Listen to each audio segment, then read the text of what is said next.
모든 사람의 생명이 다 귀합니다. 생명은 우리 존재 자체고요. 우리 인격입니다. 다 있어도 생명이 없으면 없는 것이고 아무것도 없어도 생명이 있으면 있는 것입니다. 생명은 존재와 부존재의 기준입니다. 모든 생명이 다 귀합니다. 다른 사람 생명도 귀하고요. 다 귀합니다. 그러나 가장 중요한 게 바로 자식의 생명이 부모에게 더더욱 귀한 것입니다. 먼 곳에 가서 생명을 살리겠다 하고 우리가 선교합니다. 또 위험에 처한 그러한 사람들을 위해서 아주 목숨을 내걸고 또 구호하고 참 귀한 분들 의료 사업도 하고 지금 전쟁의 포성에 정말 배후에 표현하지 않지만 죽음을 무릅쓰고 치료도 해주고 또 복음도 전하고 이런 사람들이 많이 있습니다. 제가 최근에 어느 분에게 아프리카 갔더니 참 할 일이 너무 많습니다. 그래서 그 말씀을 드렸더니 교수님 요새도 많이 순교합니다. 그렇게 이야기해요. 그래서 제가 깜짝 놀랐어요. 모르는 일들이 많이 일어나는구나. 그런 생각을 했습니다. 먼 곳에 가서 모르는 생명 살리는 거 귀하지만 가장 귀한 것이 내 자식을 살리는 겁니다. 내 자식을 살리고 잘 보듬고 또 귀하게 잘 자라게 하는 것, 그것이 가장 귀한 것입니다. 제가 좋아하는 우리 칼빈 목사님은 그의 아들이 죽었어요. 그럴 때 그렇게 글을 썼습니다. 나에게는 세상의 모든 아이들이 있다 이렇게 썼습니다. 그래서 그 자식을 묻고 그리고 이제 복음을 위해서 살겠다. 복음으로 자식들을 낳겠다. 그런 이야기를 했습니다. 우리 바울도 디모데를 또 디도를 그렇게 자식같이 또 어떨 때는 형제라고도 불러주고 그렇게 하는 모습들을 볼 수가 있습니다. 하나님이 우리를 자식으로서 사랑하셨습니다. 그래서 우리가 죽어가는 것을 그냥 두지 않습니다. 제자들이 풍랑을 일을 때 그 물에 빠져드니까 우리가 죽는 것을 어찌 돌보지 아니하시나이까. 주님이 풍랑을 잔잔하게 한 것입니다. 자식의 생명을 위해서는 하나님은 그저 풍랑 그런 거 잔잔하게 하십니다. 천지라도 요동치게 하시고 새롭게 하십니다. 오늘 말씀에 보면 주님이 제자와 많은 무리와 동행하면서 나인성으로 그렇게 들어갔습니다. 이제 가버나움에 계시다가 그렇게 나인성으로. 나인성은 우리가 나사렛에서 조금 동쪽 남동쪽으로 9km 정도 떨어져 있습니다. 우리로 하면 한 20리라고 할까요? 멀지 않습니다. 그게 나인성입니다. 뒤로는 바로 다볼산이 앞에 있고요. 다볼산이 좀 멀리 떨어져 있고 뒤에는 모래산이 있습니다. 모래산이. 그리고 거기 앞에 평원이 쫙 펼쳐져 있는데요. 그것이 에스드론 골짜기입니다. 오늘날은 우리가 거기 들러도 못 갑니다. 왜냐하면 그쪽 이슬람이 다 지배하고 있습니다. 그쪽에. 이슬람권 사람들이 나인성. 그래서 오늘날도 지도에 나인이라고 나옵니다. 그 나인성입니다. 어떻게 보면 성경에서 오늘 이 사건 때문에 우리가 기억하고 있는 성이라고 할 수가 있겠습니다. 그 가까운데 바로 옆에 바로 우면동 옆에 양재가 있듯이 바로 옆에 엔돌이라는 곳이 있고요. 그리고 수넴이라는 곳도 있습니다. 이러한 것들이 다 바로 나인성 근처에 있는 그런 곳입니다. 이제 주님께서 무슨 일로 이 나인성으로 오셨겠어요? 물론 복음을 전하고 또 병자를 낫게 하고 가르치고 우리가 주님이 하신 그 일을 하시러 오셨겠죠. 그런데 특별히 이 나인성이라는 곳에 보통 보면 그 갈릴리에서 베세다라든지 가버나움이라든지 그곳에서 중심적으로 활동하시고 나사렛 이렇게 다니시는데 이 나인으로 이렇게 한번 내려오신 거예요. 주님께서. 주님의 일행이 이제 그 성으로 들어가고자 할 때 그 주님의 일행도 많은 무리입니다. 그래서 뭐 주님의 제자들도 이제 있고요. 그리고 주님을 따르는 또 무엇보다도 그 당시에는 병자들이 많았죠. 우리 주님은. 예. 각색의 병자들을 다 고쳐주시니까 병자들이 막 따라오고 그리고 또 주님을 어쨌든 음해하려고 예루살렘에서 한번 파송을 해서 살펴봐라. 바리새인들도 보내고 서기관도 보내고 그러니까 또 사두개인들도 따라오고 뭐 이렇게 해서 막 참 이런 주님 전체에 웅성웅성하면서 이 무리가 이제 나인성으로 들어가는데 그곳으로부터 장래 행렬이 이제 빠져나오는 겁니다. 이제 나인성에 들어가시는데 그쪽에서부터 장래 행렬이 빠져나옵니다. 통상 이스라엘은 장례식을 빨리 거행합니다. 우리보다. 어떨 때는 그날 그냥 매장하고요. 어떨 때는 하루 다음 날 매장하고 그리고 목간에 우리하고 비슷하겠죠. 나무간에 이렇게 사람을 넣어서 상여같이 해서 이렇게 성 밖에서 성문 안에서는 묻지 않습니다. 성 밖에. 그래서 성 밖에 데리고 나와서 그렇게 묻습니다.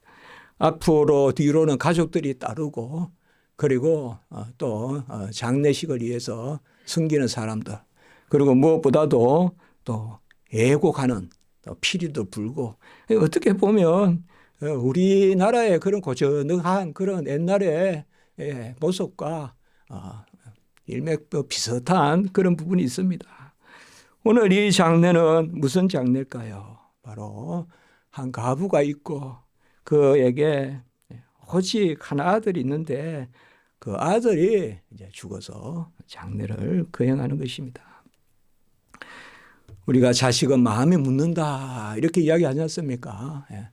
부모님은 뭐 우리가 돌아가시면 소천하시면 부모님은 뭐 여묘니 뭐 수묘니 우리나라에도 그런 말이 있잖아요. 묘살이 한다 그러는 3년 동안 한다. 그것도 신분에 따라서요. 그러나 자식이 죽으면 묘살이 같은 건 안 해요. 왜냐? 자식은 평생 가슴 안에 묻기 때문에 묘사리가 없어요. 평생 가슴 안에. 그 자식이 죽으면 가슴 안에 묻는다. 그 자식이 죽으면 부모가 곡기를 끊습니다. 곡기를 끊어요. 그리고 저번에 우리 명랑 앞바다 그쪽에 있지 않습니까? 큰 그런 어려움이 있었지 않습니까? 그럴 때 보면 그 이후에 부모님들이 참 힘들게 사시는 모습들을 많이 뉴스를 접하게 됩니다. 오늘 여기에 보면 두 무리가 지금 부딪히고 있어요. 한 무리는 예수의 무리예요. 이것은 생명을 전하는 생명과 빛의 무리예요. 근데 한 무리는 죽음의 장사의 무리예요. 극명하게 갈리는 그러한 생명의 무리와 죽음의 무리가 순간 나인 성문을 두고 서로 교차하고 있는 것입니다. 주님을 따르는 무리는 소망의 무리고 그리고 그곳에서 나오는 무리는 헤어날 수 없는 절망의 그런 무리입니다. 한 무리가 춤추는 무리라면 또 한 무리는 곡하는 무리입니다. 성경에 보면 이렇게 지나가는 게 중요합니다. 지나가는 게. 싹 지나가는 거. 삭개오가 주님 지나갈 때 만나고 또 소경 바디메오가 주님 또 여리고 가실 때 지나갈 때 만나는 거. 그것이 우리가 중요해요. 12의 혈류병 환자도 마찬가지고 아마 세리 마태도 세리인데 주님이 가버나움을 지나갈 때 아예 세간을 버려놓고 주님에게 관심을 가졌을 것입니다. 항상 우리의 신앙이 바로 이래 순간적으로 오는 것입니다. 그렇기 때문에 주님이 우리 앞에 오시고 주님이 스쳐 지나가시는데 내가 그 주님에 이끌려 구원을 받고 이것은 전적으로 하나님의 섭리입니다. 우리 성도님들 가운데 누가 스케줄 잡아서 또 연구해서 또 어느 시에 예수님을 믿어야지 해서 믿은 분 아무도 없을 겁니다. 바로 지나가는 예수님, 그분이 우리에게 오셨죠. 성령으로, 보혜사 성령으로 오셨죠. 오늘 죽은 자는 한 어머니의 독자였고 그 어머니는 가부였습니다. 아마 이 어머니에게는 이 아들이 유일한 삶의 이유고 소망이었을 것입니다. 그리고 그 아이는 꽤나 어머니께 효도했을 것입니다. 왜 알 수 있나요? 우리가 장례식에 가보면 그 사람이 어떻게 살았는가를 안다 그러잖아요. 오늘 다른 건 없지만 그 성에 많은 사람도 그와 함께 나왔다. 12절에. 이걸 보면 그 당시에 가부나 고아는요, 거의 전쟁포로 비슷할 정도로 천대받는 부류입니다. 천대받습니다. 불쌍히 여김을 받는 존재가 아니에요. 천대받는 존재지. 그런데 많은 사람이 그와 함께 나왔다라고 하는 것을 보면 아주 이 자식이 반듯하고 또 부모에게 효도하고 또 그 어머니도, 가부인 그 어머니도 아마 분명히 남에게 그렇게 칭찬받는 그런 모습이 있었을 것이다. 이것은 우리가 생각해 볼 수가 있습니다. 이때 주님께서 오늘 13절에 보면 가부를 보시고 불쌍히 여기사 울지 말라 하시고 이렇게 말씀합니다. 보통 보면 뭔가 살려주소서, 해당자 야이로의 딸을 살려주소서, 고쳐주소서라는 호소와 간구가 있는데 오늘은 보면 그 대목이 없어요. 사실상 중요한 것은 어떤 병낫기를 구하는 것보다 중요한 대목이 이 부분이에요. 주님이 불쌍히 여기사 하는 것이 중요한 것이에요. 이거는 절대적인 것이에요. 그러나 우리가 간구하는 것조차 절대적이지 않을 수 있어요. 우리가 간구하지 않아도 주님은 구원하세요. 불가항력적인 은혜로. 오늘 이 병자를 고치는, 낫게 하시는, 고치는 게 아니라 낫게 하는 게 아니라 살리신 이 역사는 바로 주님께서 무조건 전적으로 조건 없이 불쌍히 여기심이라는 것입니다. 불쌍히 여기사라는 이 단어가 긍휼히 여기다라는 단어는 꽤 많이 나오지만 이 단어는 많이는 나오지 않습니다. 스프랑거니 조이 마이라고 하는데요. 꽤 말이 좀 긴 것 같지만 앞에 창자란 말이 들어갑니다. 내장이란 말. 그래서 스프랑크나 이라면 내장, 장. 그것을 쏟을 만큼 슬퍼하고 불쌍히 여긴다는 뜻입니다. 우리나라에 여러분들 애간장이 탄다는 말이 있죠. 그 다음에 단장의 고통이란 말이 있죠. 장을 잘라내는 그런 말이 있잖아요. 그런 이야기입니다. 그러니까 애란 말이 그거잖아요. 애란 말이 어떤 그러니까 생선이나 이런 데 애라는 게 바로 있거든요. 창자가 애거든요. 그 애간장이라 한단 말이에요. 그런데 바로 그겁니다. 그 단어예요. 이게 불쌍히 여긴다는 것은. 한마디로 안의 것을 확 그냥 쏟아져 나올 정도로. 제가 설교를 준비하면서 이 부분이 어디 나오냐 한번 생각해 봤어요. 주님의 겟세마네 기도예요. 주님의 겟세마네 기도에 얼마나 우리를 위한 그 불쌍히 여기심의 대속의 그 간구였습니까? 그러니 뭐예요? 눈물이 땅에 핏물로 떨어지는. 그게 바로 쏙이 다 나오는 거예요. 쏙이 나오는 거예요. 쏙에 피가 나오는 거거든요. 쏙에 피가 나오는 거예요. 그거는 영혼의 소원의 간구예요. 육체가 오래 기도한다고 해요. 육체가 어떤 현상을 일으켜서 피가 나오는 게 아니라 바로 영혼의 간구거든요. 영혼의 간구. 그래서 얼마나 절실하게 주님께서 불쌍히 여기시냐. 그것이 바로 땀이 피가 되도록 우리를 위하여 기도하시는 그 모습을 볼 수가 있습니다. 그리고 울지 말라라고 이렇게 말씀합니다. 울지 말라라고 이야기해요. 요새 장례식에 가보면 울지도 못하게 하죠. 울지도 못하게 하죠. 특별히 우리 기독교. 교리적으로는 맞습니다. 다 천국 가는데 왜 웁니까? 그러나 우리가 쓰던 볼펜 하나 잃어도 아쉽고, 안 그래요? 친구 하나 멀리 어디 떠나보내도 아쉬운데, 어찌 부모님이 돌아가셨는데 자식이 죽었는데 울지 않을 수 있겠어요? 그 울음이라는 것은 어떤 믿음의 영역이 아니라 그것은 사랑의 영역이죠. 믿음이 없어서 우는 게 아니죠. 울지 말라라는 이 말은 주님이 하셔야 돼요. 주님이 하셔야 돼요. 사람이 하는 말이 아니라 주님이 하시는 말이어야 돼요. 울지 마라. 왜요? 주님은 우리의 울음을 헤아리고 우리의 울음을 가져가시는, 우리의 울음을 바꾸어 주시는, 울음이 기숙하더라도 곧 즐거움이 임하는 그 여호와의 권능을 가지신 분이기 때문에 울지 말라라고 이렇게 이야기해요. 울지 말라는 것은 울지 말라는 것이 아니에요. 주님이 함께 우시겠다는 거예요. 주님이 함께 울어 주시겠다는 거예요. 그것이 바로 울지 말라. 요한복음에도 보면 나사로가 죽었을 때, 그때 나사로의 집에 내려가셨을 때 요한복음 11장 35절에 보면 나사로의 죽음을 보고 주님께서 눈물을 흘리시고, 그리고 그 이하의 말씀에 보면 비통히 여기시고, 그런데 요한복음 11장 36절에는 뭐라고, 왜 이렇게 주님이 눈물을 흘리시고 비통히 여기셨냐? 보라 그를 얼마나 사랑하셨는가, 이렇게 말씀하고 있습니다. 너무나 사랑하셔서 나사로를 살리신 모습을 볼 수가 있습니다. 히브리서 5장 7절에도 보면 주님이 이 땅에서 심한 통곡과 눈물로 간구와 소원을 흘렸기 때문이다. 주님이 심한 통곡과 눈물로 소원과 간구를 드렸다.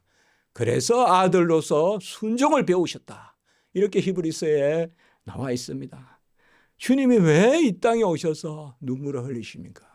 성육신하시고 우리와 같이 사람이 되셔서 울기도 하시고 주무시기도 하시고 드시기도 하시고 또 끝내 고난 당하시고 죽기시도 하시는데 눈물을 흘리셨어요. 주님이 눈물을 흘리셨기 때문에 울지 말라 하시는 거예요. 주님의 눈물로 눈물을 닦는 거예요. 주님이 우리의 눈물을 헤아리시는 거예요. 그래서 울어라. 마음껏 울어라. 나도 운다. 그게 주님의 눈물이에요. 나도 운다. 내가 너보다 더 운다. 그러니 마음껏 울어라. 그러니 울음을 그쳐라. 그 말씀이에요. 진짜 이것은 위로예요. 위로예요. 그만 먹어라. 그만 먹어라 하면서도 먹어라. 먹어라 하는 말과 똑같아요. 그 자식과 부모와의 고유한 대화법이에요. 고유한 대화법이라고요. 울지 말라라는 것은 정말 우리가 가벼운 울음은 말리지 않죠. 그러나 주체할 수 없이 흐르는 이 눈물, 그 병에 다 담을 수 없는 그 눈물, 그것은 우리 주님께서 씻어 주시는 것이죠. 끝내 이 눈물이 없는 곳이 어디예요? 바로 하늘나라겠죠. 새하늘과 새 땅이겠죠. 천국이겠죠. 계시록 7장 17절의 말씀에 보면 어린 양이 그들의 목자가 되사 생명수 샘으로 인도하시고 하나님께서 그들의 눈에서 모든 눈물을 씻어 주실 것입니다. 이렇게 말씀하고 있습니다. 눈물이 없는 게 아닙니다. 눈물을 씻어 주시는 것입니다.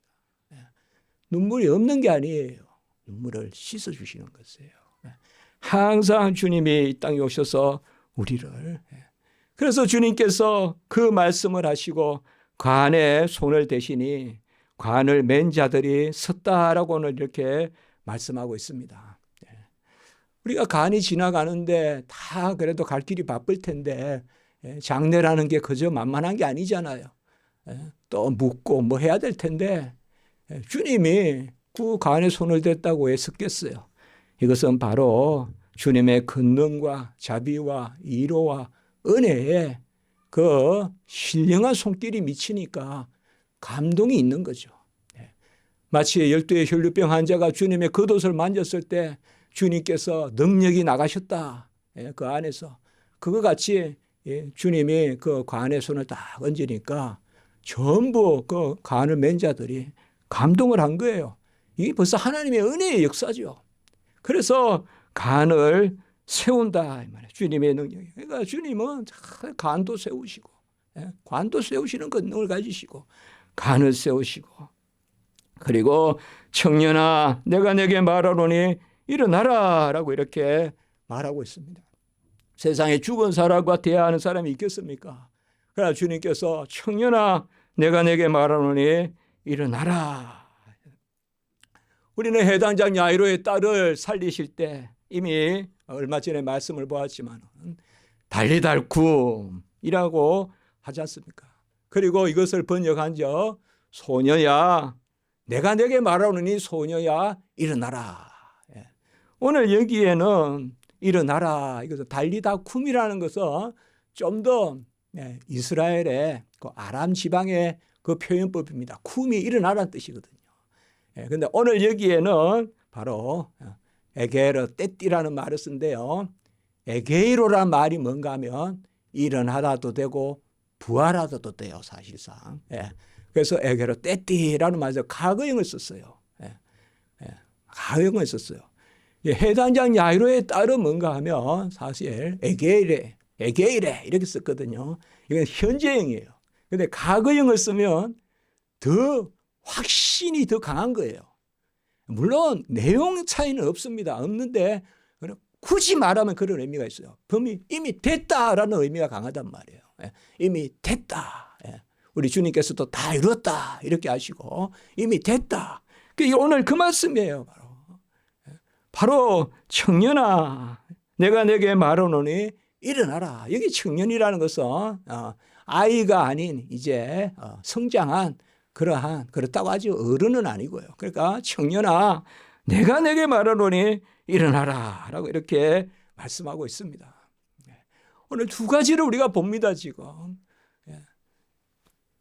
슬퍼하지 말고 더 이상 울지 말라라고 말씀하신 그분이에요. 울지 말라.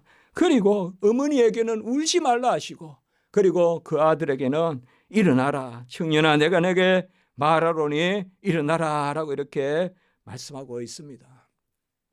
일어난다는 것이 무엇일까요? 살아나는 것이죠. 힘을 얻는 것이죠. 새롭게 되는 것이죠. 에스겔 골짜기에 그 명령이 떨어지니까 바로 뼈가 서로 상합하고 그래 힘줄이 붙고 가죽이 덮이고 살이 붙고 군대가 되듯이 그게 바로 명령 아닙니까? 생기의 명령, 생명의 명령, 피의 명령, 빛의 명령. 그것을 바로 주님께서 하시는 것이죠. 이것은 주님만이 하실 수 있는 거예요. 주님만이 눈물을 닦아주실 수 있고 주님만이 생명이시기 때문에 생명을 명할 수가 있는 거예요. 아무도 세상은 생명을 명할 수가 없어요. 아무도 세상은 빛을 명할 수가 없어요. 주님만이 빛이에요. 어떤 종교도 어떤 철학도 빛이 될 수가 없어요. 그게 이 현 시대가 우리가 살아가면서 인간이 얼마나 문명이 발전하지만 인문은 퇴보하는가 보지 않습니까? 사람의 양심이 더 발전합니까? 사람의 도덕성이 더 발전합니까? 누가 그것에 그렇다고 말하는 사람이 있겠어요? 아무리 좋게 봐도 아닌 것 같아요. 물론 우리 자녀들은 착해요. 그러나 세태가 그렇지 않아요. 그러나 우리 주님은 빛이세요. 생명이세요. 능력이세요. 그래서 주님이 멸망하시면 의롭게도 되고 거룩하게도 되고 살아나기도 하고 낫기도 하고 죽었던 아이가 안기도 하고 먹기도 하고 그것이 바로 주님의 권능입니다. 생명이신 분만이 죽음에 명령할 수 있습니다. 주님께 우리가 바짝 붙어야 돼요. 주님의 입술이 열려야 돼요.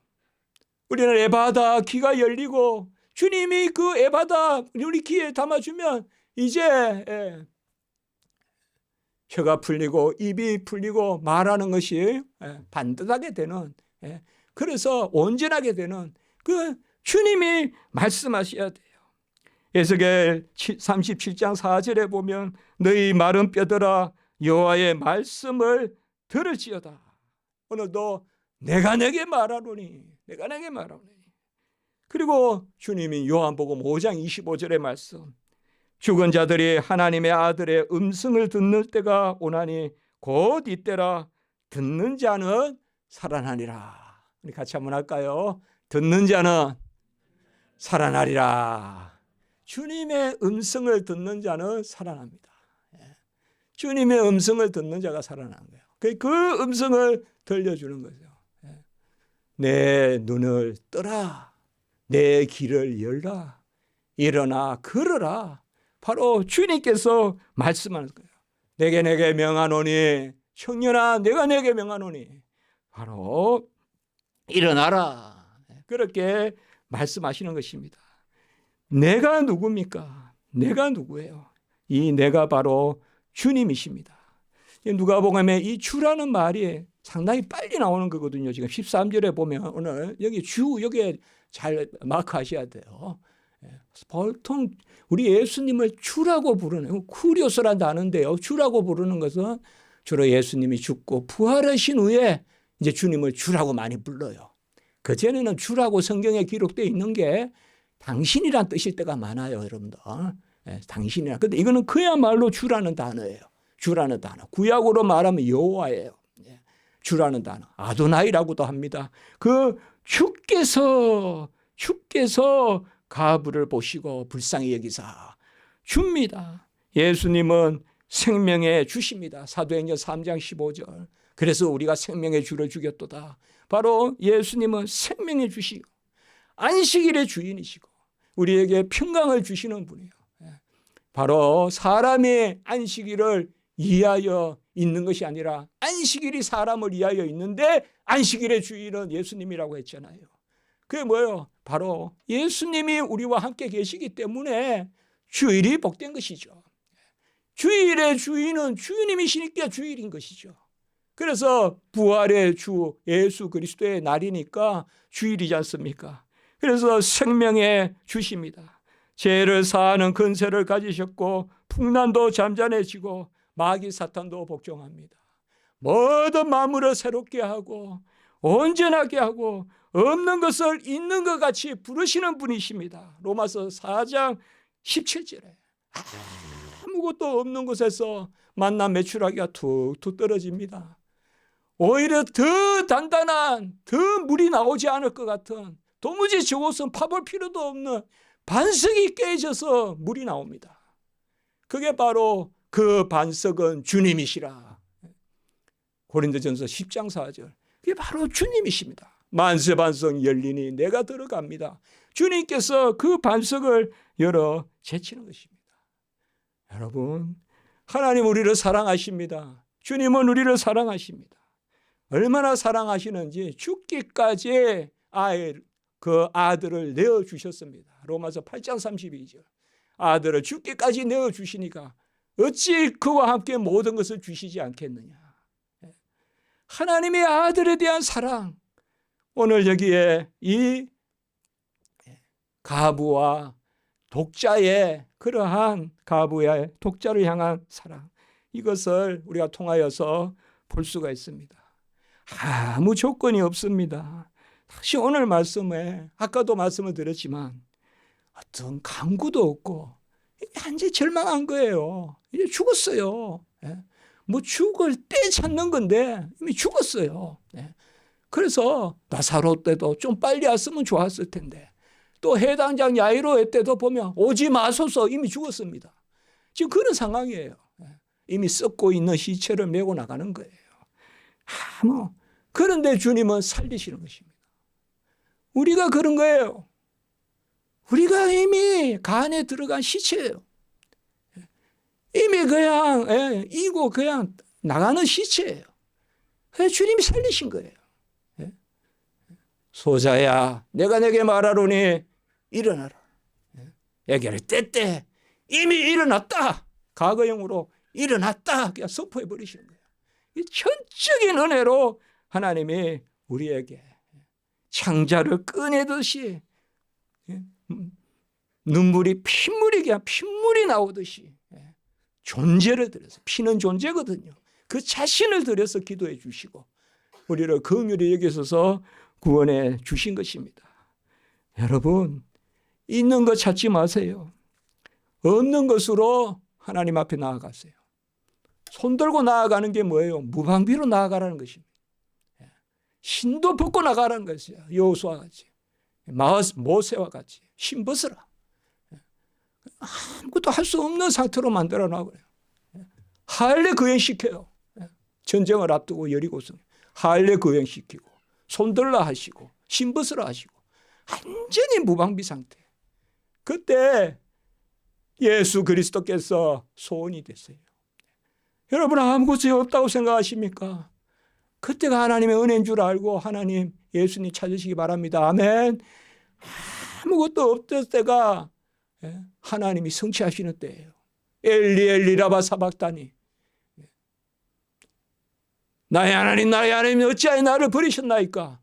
nothing이에요. 이게 아무것도 없는, 절대 무예요. 그리고 바로 그 다음에 뭐예요? 다 이루었다. 에브리띵이 되는 것입니다.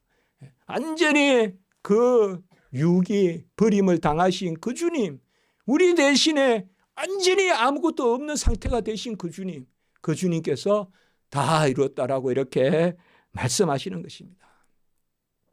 우리 신앙인들은요, 우리 성도님들은 내 것을 찾는 게 아닙니다. 내 것을 찾는 거 아니에요. 어디 갈 때 주선주선, 야, 내가 뭘 해야 되냐, 또 뭐 저 같으면 뭐 뭘 가르쳐야 되냐, 맨날 내 것 찾잖아요. 제가 요새도 또 책을 2권을 쓰고 있습니다. 한 권은 또 아주 중요한, 뭐 제가 괜히 중요한 게 중요한 책을 2권 계속 거기에 몰입하고 있는데요. 너무 하나님께 감사합니다. 하나님께 감사해요. 우리 글 쓰는 사람에게는 글 쓰는 가운데 기적이 일어나는 거예요. 하나님이 알게 하시고, 하나님이 또 감당케 하시고, 이제 그런 부분들이 있거든요. 내가 뭐가 있다 그러면요, 이 손이 안 돌아가요. 이게 안 쳐져요, 이게. 그러나 아무것도 없어요.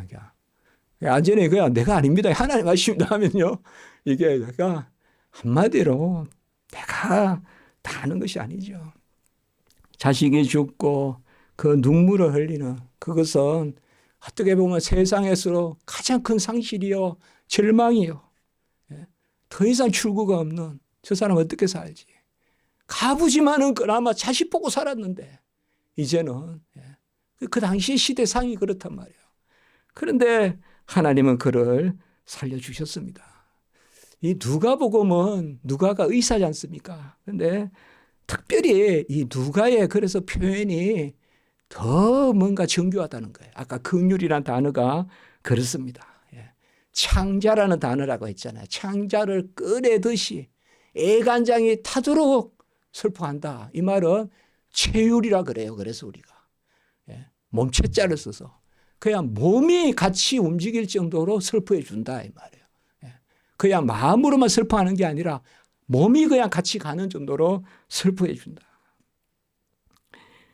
우리가 한번 오늘 성경 말씀 한 곳만 좀 볼까요? 제가 너무 중요한 곳이라. 누가복음 1장 76절에서 78절 한번 볼까요? 누가복음 1장 76절에서 78절. 누가가 이 긍휼이란 말을 어떻게 사용하고 있는가? 자, 76절. 바로 이것은 샤가라의 예언입니다. 샤가라는 성령의 지시함을 받아서 예수를 만나지 않고는 죽지 아니하리라는 그런 지시를 받고 드디어 예수 만나고 이제 죽는 것입니다. 그리고 이 찬송 하나 남깁니다. 이게 바로 샤가라의 인생입니다. 그 찬송입니다, 이게.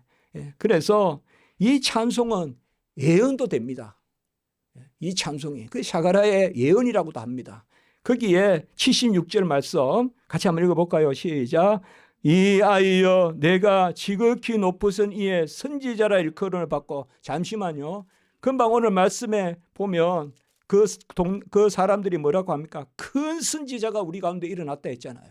큰 선지자가 우리 가운데 일어났다. 아까 우리가 16절의 말씀에 그러니까 여기도 보면 지극히 높은 이의 선지자라 일컬음을 받고, 그리고 77절 한번 읽어보겠습니다. 시작.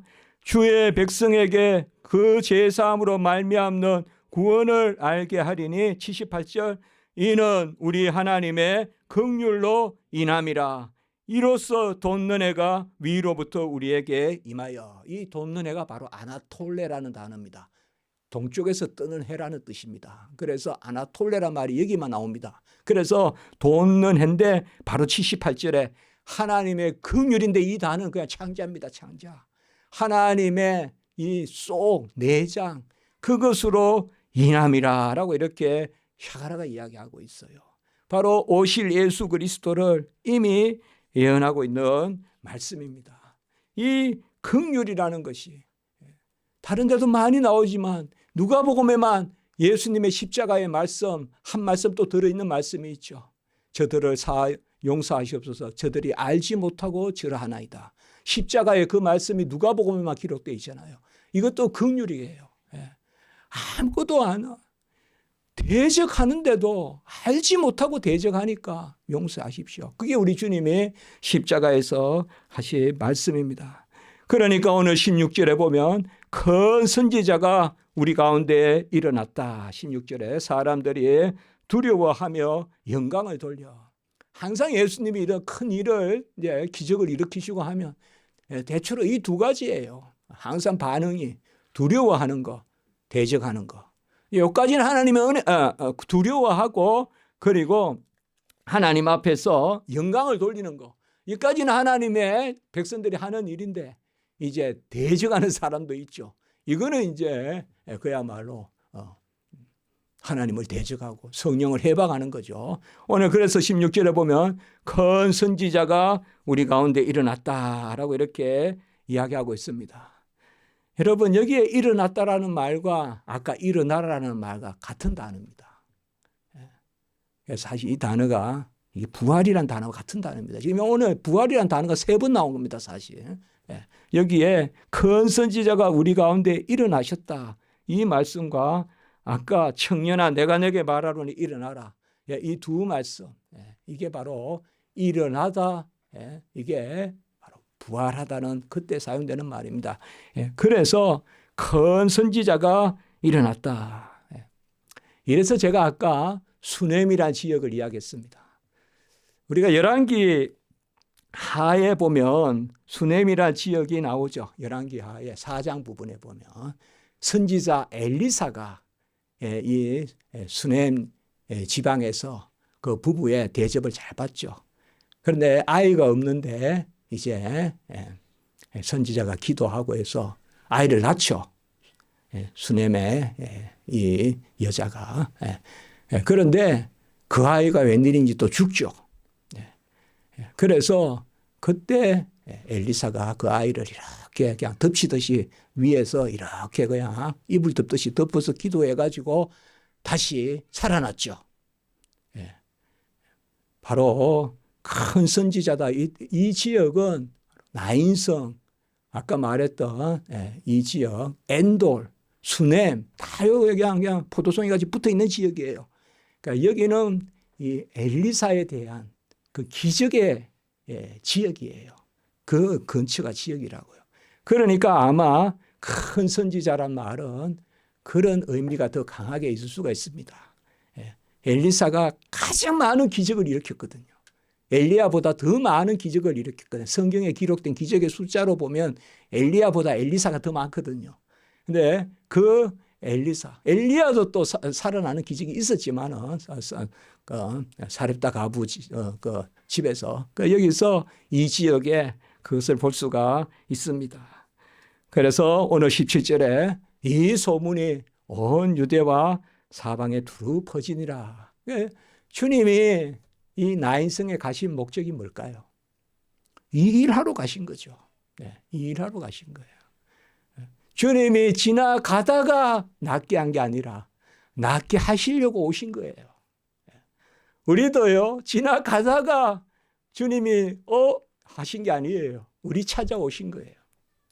우리 찾아오신 거예요. 그래서 나인성 이 가부의 아들을 살리신 사건의 의미가 바로 나를 살린 사건이라 이 말이에요. 나를 살린 사건이에요. 그랬을 때 일어나라. 일어났다. 선포하듯이 우리를 다시 일으켜 세웁니다. 사도 바울은 이 일어나라는 말이 얼마나 귀한지, 나는 날마다 죽노라 날마다 사노라. 내게 사는 것이 그리스도니 죽는 것도 유익이라. 이게 바로 날마다 일어나는 신앙을 가져야 돼요. 날마다 일어나는. 부활은 생명의 부활만 있는 게 아니라 생활의 부활이 있는 거예요. 생활의 부활. 우리가 다시금 힘을 내세요. 아이고 왜 이럴까 할 때, 그때 왜 이럴까 하는 것이 우리가 가진 담대함입니다. 우리가 가진 담대함이에요. 왜 이럴까 하는 게 담대함이에요. 내 잘났다 하는 게 담대함이 아닙니다.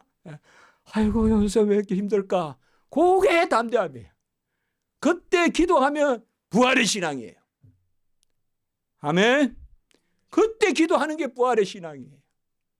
없는 것을 있는 것, 미련한 것을 들어 지혜로운 걸 부끄럽게 하고, 약한 것을 들어 강한 것을 부끄럽게 하고, 없는 것을 들어 있는 것을 폐하시고, 아까 말씀에 없는 것을 있게 하시고, 그게 바로 주님의 권능이잖아요. 우리가 그런 권능을 체험해야 증인이 될 거 아니에요. 나를 증인 삼아 달라고 한다면 내 강함을, 내 지식을 자랑하지 말고, 지혜를 자랑하지 말고, 있음을 자랑하지 말고, 말에 힘이 세다고 기뻐하는 것이 아니요, 우리 다리가 억세다고 하여 기뻐하는 것이 아니요, 뭔가 연약할 때, 눈물 흘릴 때 있죠. 그때 여러분들 벤치에라도 앉아서 기도하세요. 피아노 치다가 힘들 때 많죠.